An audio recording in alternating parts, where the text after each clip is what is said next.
आज जो रोहिणी में सदगुरु की कृपा से इस सत्संग करने का अवसर हम सबको मिल रहा है। वैसे तो दास ने पिछले हफ्ते सत्संग के लिए यहाँ मौजूद होना था, पर सदगुरु माता जी का शायद इस रूप में रोहिणी में आने का ध्यान था, तो उस दिन बारिश हुई और आज इस रूप में आप सबके बीच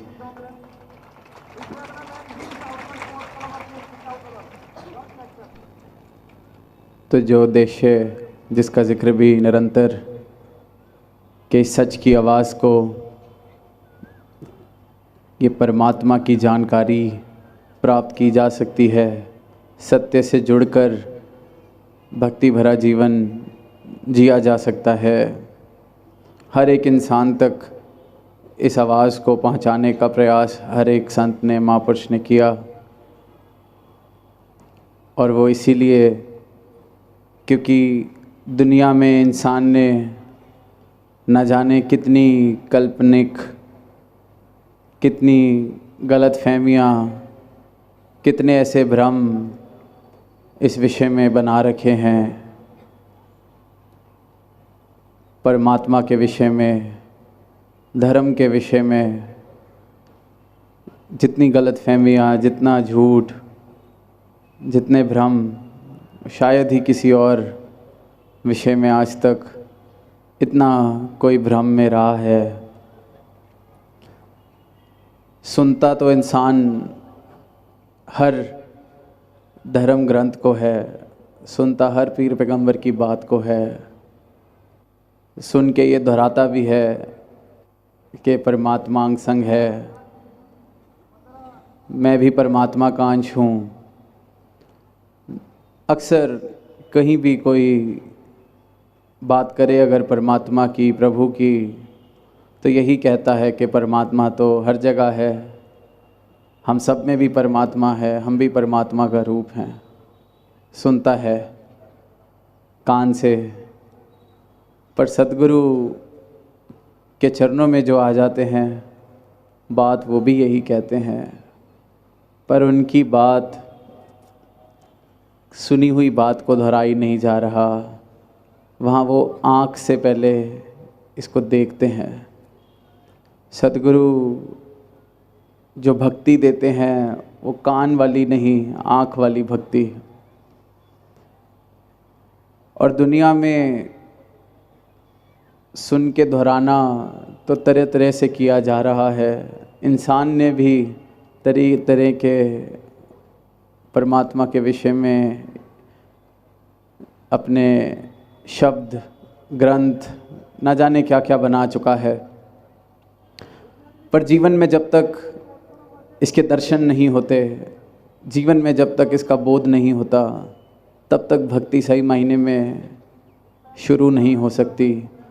तब तक मेरे जीवन की दिशा और दशा परिवर्तित होना शुरू नहीं हो सकती, क्योंकि सिर्फ सुन लेने को समझ लेना नहीं कहा जा सकता, सिर्फ सुन लेने को देख लेना नहीं कहा जा सकता, सिर्फ सुन लेने को बोध नहीं कहा जा सकता।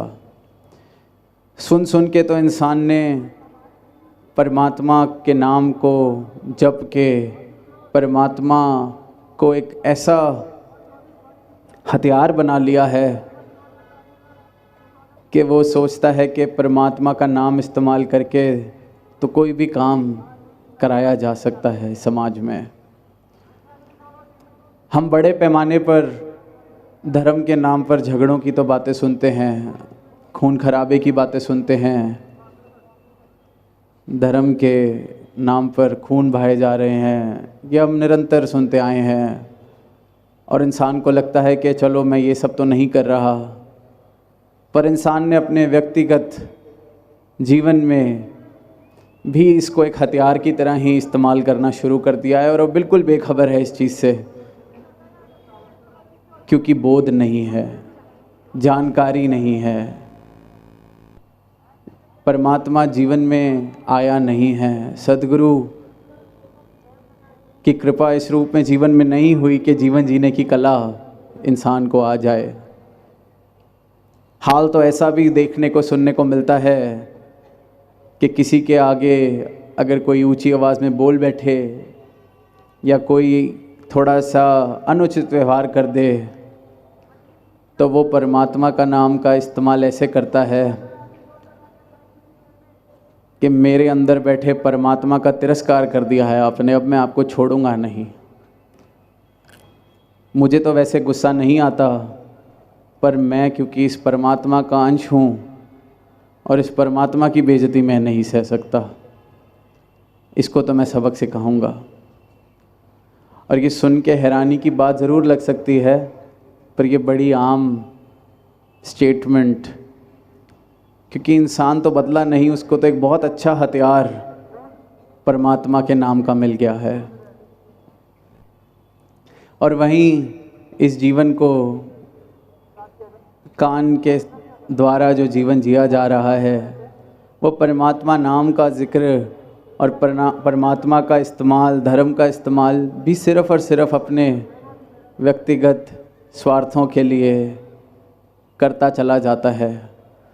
जो भ्रम फैले हुए हैं उनको काटना तो दूर बल्कि बढ़ाए चला जाता है, क्योंकि अगर एक नहीं, दो नहीं, हज़ारों लोग अगर इस तरह की बातें करने लग जाएंगे कि हमारे अंदर की परमात्मा की बेइज्जती हो रही है, तो उसी को फिर एक नया भ्रम मान के, सच मान के लोग चलने लग जाएंगे। अक्सर यही एक मॉब मेंटालिटी वर्ड यूज़ किया जाता है कि बस सब कर रहे हैं तो ठीक ही होगा। और ऐसे जीवन को फिर कैसे इसमें प्रेम की खुशबू आएगी, कैसे इसमें परमात्मा बसेगा, क्योंकि ये तो बिल्कुल अहंकार से युक्त, मैं से युक्त परमात्मा का नाम सिर्फ ले लेना भक्ति नहीं होती। परमात्मा की बारे में पढ़ लेना सिर्फ भक्ति नहीं होती। भजन गा लेना, ग्रंथ पढ़ लेना, रटन कर लेना, इसको भक्ति हरगिज़ नहीं कहा गया है। भक्ति तो ऐसा मार्ग है जिसकी शुरुआत ही दीदार से होती है, समर्पण से होती है, और फिर इस राह पर चल भी वही सकता है जो समर्पित है। इसलिए इसको प्रेमा भक्ति भी कहा गया है, क्योंकि समर्पण के साथ फिर जीवन में प्रेम आता है, प्रेम से युक्त मेरा जीवन हो जाता है। जैसे लिखा भी गया है कि मृतक कहिए नानका जे प्रीत नहीं भगवंत, कि जीवन मृतक है, मरा हुआ जीवन है, अगर इस भगवंत की प्रीत जीवन में नहीं आई है। अब इंसान ये कैसे मान ले कि मेरा जीवन मृतक है, मैं कैसे मरा हुआ हो सकता हूँ। पर जब तक सही मायने में ये वाली प्रीति जीवन में नहीं आती, तब तक इस बात का एहसास भी नहीं हो सकता कि इससे पहले का जो जीवन जिया जा रहा था वो तो मृतक ही था, वो कोई जीवन था, सिर्फ़ और सिर्फ एक मांगते वाला जीवन। मांग, ये हो जाए, वो हो जाए। परमात्मा को भी सिर्फ इसलिए इस्तेमाल किया जा रहा है कि ये हो जाए, वो हो जाए, ये कमी है पूरी हो जाए। प्रेम नाम की चीज़ से तो परिचित ही इंसान नहीं है। जिसको इंसान प्रेम कहता है वो कुछ और नहीं, बस सौदेबाजी का एक थोड़ा सा सुनहरा नाम है। हर जगह सौदेबाजी है। It's a transaction which we call love, क्योंकि एक्सपेक्टेशन, रिटर्न जब तक वो नहीं होता तो अंदर से प्रेम करने का ही फिर दिल ख़त्म हो जाता है। जिसको प्रेम से मैं बात करूं, लेकिन सामने से जिस दिन उसने मुझसे प्रेम से बात नहीं की, तो मुझे भी लगता है इसको मैं प्रेम बेकार में ही कर रहा हूं। क्योंकि तो प्रेम एक एक्ट, एक कर्म की तरह प्रेम किया जा रहा है कि इसको दे के सामने से कुछ मिलेगा, चाहे वो प्रेम ही की एक्सपेक्टेशन है तो ट्रांजैक्शन ही। लेकिन जब इस भगवंत की प्रीति, इसके साथ प्रेम, इसके दर्शन, प्रेमा भक्ति ये जीवन में आती है, तो फिर जो अब तक मृतक जीवन था वो सही मायने में खिल उठता है, जीवित हो उठता है। क्योंकि फिर प्रेम कारण नहीं ढूंढता, प्रेम मोहताज नहीं रहता कि सामने से क्या हो रहा है। प्रेम तो इतना भरपूर इस रूप में हो जाता है कि प्रेम का स्रोत ही मिल गया। तो जो नफ़रत का कारण, जो मन बुझने का कारण, जो मैं कारण ढूंढता था कंपैरिजन करने के लिए कि मैं तो बहुत दे रहा हूँ पर मुझे मिल नहीं रहा, फिर एक्सपेक्टेशन किसके लिए, किस चीज़ की? क्योंकि मुझे तो सब कुछ वो प्रेम देने में ही मिल जाता है, प्रेम होने में ही मिल जाता है। ऐसी अवस्था सद्गुरु बख्शते हैं। और जाहिर सी बात है कि ये गृहस्थ वाला जीवन हम सब जी रहे हैं। अनेकों ऐसे पहलू जीवन में आते हैं कि कई बार कोई चीज़ इस तरह से लग जाती है, महसूस हो जाती है कि फिर सवाल उठता है कि तो प्रेम के रास्ते से कहीं हमारा ही तो नुकसान नहीं हो रहा? Are we being taken for granted? तो वहाँ चेतनता को भी बख्शा गया है। कई बार ऐसा भी होता है कि कोई ऐसी घटना घट जाए तो मन कहीं विचलित हो उठता है, इतने सारे थॉट्स, इतने सारे क्वेश्चंस मन में आने लगते हैं कि क्या करें, ये ठीक भी है कि नहीं। जो स्थिरता भक्ति की राह पर मिलती है, कई बार ये जीवन जीते हुए ऐसी परिस्थितियां बनती हैं कि खुद ही महसूस होने लगता है कि स्थिरता कहीं शायद ख़त्म हो गई। इस परमात्मा के साथ इसका आधार मैंने शायद छोड़ दिया। और जैसे ही वो आधार छूटता है तो फिर दुनिया वाली जो हवाएं हैं, फिर मेरे रिस्पॉन्सेस भी वैसे होने लगते हैं। मेरा सोचने का तरीका, मेरा चाल ढाल सब उसी प्रकार बदलने लगता है। कुछ समय पहले सदगुरु माता जी ने एक कहानी का उदाहरण लेते हुए कुछ भाव हम सबको दिए।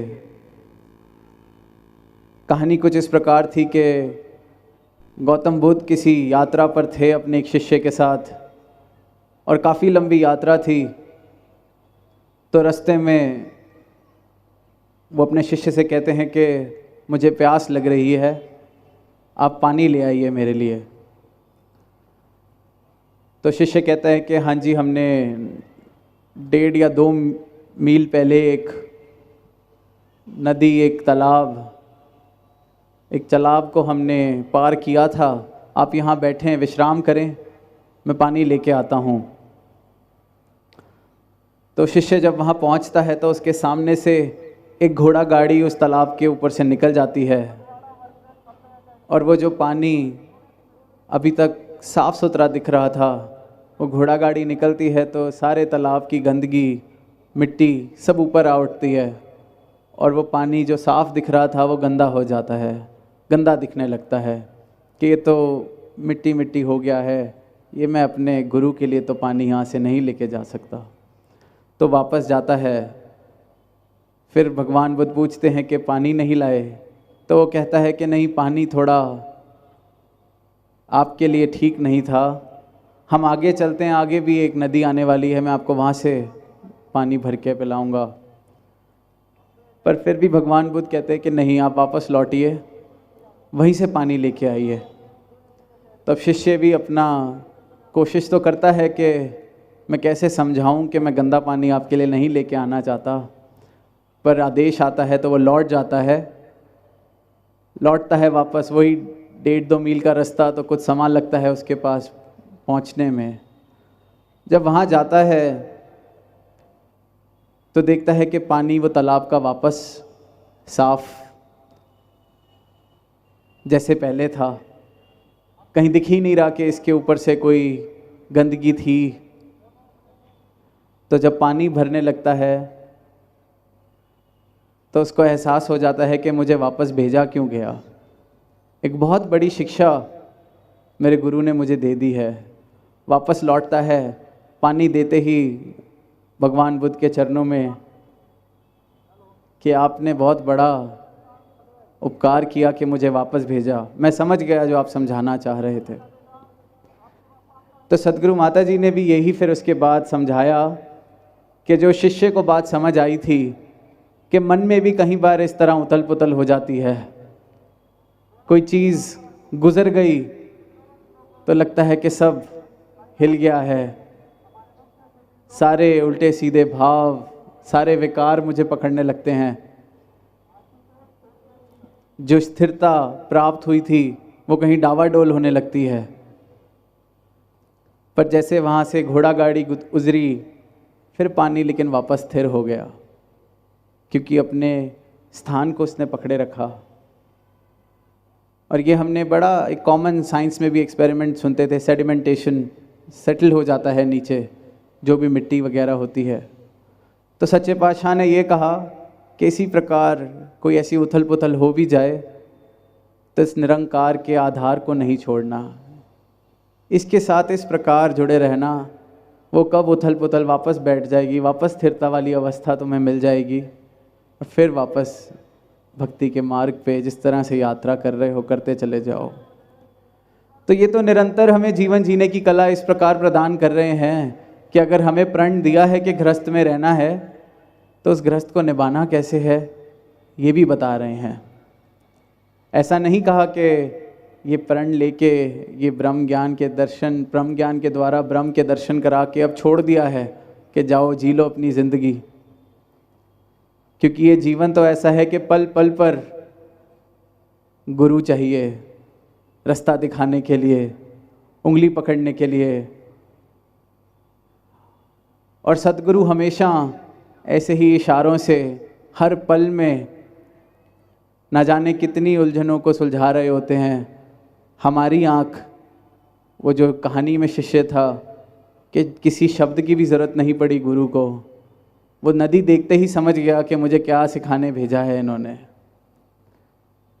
ये अब हमें ऐसे ना जाने कितने इशारे, दास ने पहले भी एक बार ये बात कही है कि सद्गुरु का कोई भी इशारा, कोई भी शब्द साधारण नहीं है।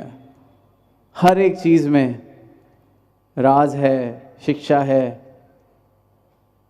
इशारे इस रूप से दिए जा रहे हैं कि जीवन पूरे के पूरे परिवर्तित हो सकते हैं, पर वेखन वाली आँख नहीं। तो ये आँख भी इनकी मिल सके, जीवन इस प्रकार जिया जा सके। अक्सर हम एक अरदास करते हैं जब भी सद्गुरु के साकार रूप के आगे खड़े होते हैं, जो मर्जी अरदास हो, फिर हम शब्द कहते हैं कि कृपा करो, कृपा करो। कई बार तो ऐसा होता है कि हम न जाने कितनी बार ये शब्द सामने खड़े होकर दोहराते रहते हैं। तो दास कभी कभी मन में ख्याल आता है, क्या हम पानी को बोलते हैं प्यास बुझाओ? क्या हम सूरज को बोलते हैं धूप दो? क्या हम अग्नि को बोलते हैं थोड़ी सी गर्माहट दो? पानी का तो गुण धर्म है प्यास बुझाना, सिर्फ पीने की देरी है। सूरज रोशनी दे रहा है, अपने घर की खिड़की खोलने की, दरवाजे खोलने की देरी है, पर्दे हटाने की देरी है।